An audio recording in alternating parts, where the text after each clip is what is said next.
guys, kembali lagi dengan Tambar. Kami lagi di hutan belantara dan mau makan siang. Cekidot, cekidot. Dah, yuk makan bang. Ayo kita makan. Bye bye. Selang waktu lah. Ayo bang. Ambil dulu dulu. Tapi kaduk aja dengan dikit adik video. Kau di bang ambil situ. Sini ambil. Jangan di sini. Lalu bagaimana lagi? Maksudnya kena semut lagi nanti. Boleh ikut sini. Kalau sana nggak nampak video lah.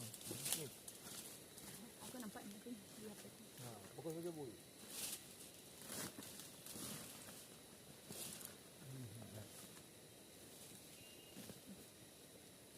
Jangan jatuh HP ku bang. Mana bang? Report. Nak jalan sih. Tak ada pipa.